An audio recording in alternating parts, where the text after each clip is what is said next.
Le gouvernement au chevet de l'usine Whirlpool d'Amiens. Reçu par le Premier ministre, l'intersyndicale a obtenu la création d'un comité de suivi qui sera maintenu après l'élection. Le groupe d'électroménager américain a annoncé la délocalisation de l'usine en Pologne pour le 1er juin 2018. Les 290 salariés espèrent que des repreneurs se manifesteront avant cette date. La campagne à droite. La question pénitentiaire fait irruption dans la campagne. Les surveillants de la prison de Villepinte ont bloqué l'établissement pour protester contre la dégradation de leurs conditions de travail. La maison d'arrêt accueille actuellement 1117 détenus pour 587 places. Nicolas Dupont-Aignan était sur place aujourd'hui et il a déroulé ses propositions. La réalité, c'est que si on voulait accueillir correctement déjà tous les détenus, il faut 10 000 places de plus pour éviter la surpopulation. Premier point.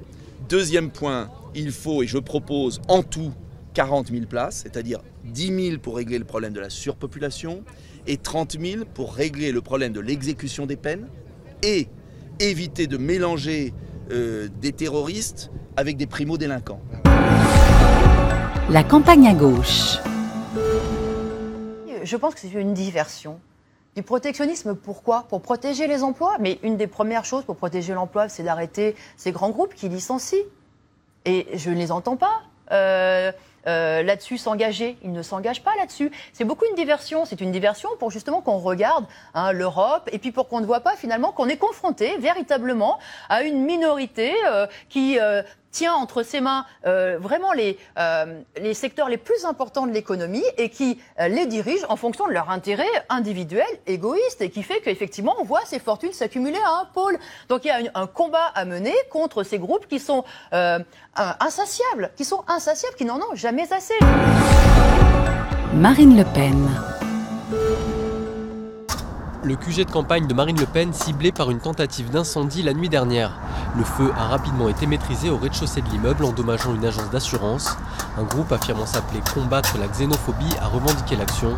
Le Front National avait déjà réclamé une guerre statique. Le ministère de l'Intérieur étudie un renforcement de la protection des lieux. Entreprise. Une femme à la tête du plus grand syndicat agricole français. Christiane Lambert, seule candidate à la succession de Xavier Belin, disparu soudainement en mars, a été élue à la tête de la FNSEA. Principaux dossiers sur le bureau de la nouvelle présidente, la préparation des prochaines négociations de la PAC et l'installation d'une nouvelle politique du prix pour soutenir les revenus des agriculteurs. International. Bachar al-Assad réplique sur le terrain médiatique. Dans un entretien à l'AFP, le président syrien dément toute implication dans l'attaque chimique qui a tué 87 personnes dans l'ouest du pays. Il dénonce une instrumentalisation de cet événement destiné à justifier des frappes sur son aviation. Bien sûr, il s'agit pour nous d'une fabrication à 100%. Nous ne possédons pas un arsenal chimique et même si nous l'avons, nous ne l'utiliserons jamais. Il existe plusieurs indices, même en l'absence de preuves, car personne ne possède d'informations certaines ni de preuves tangibles.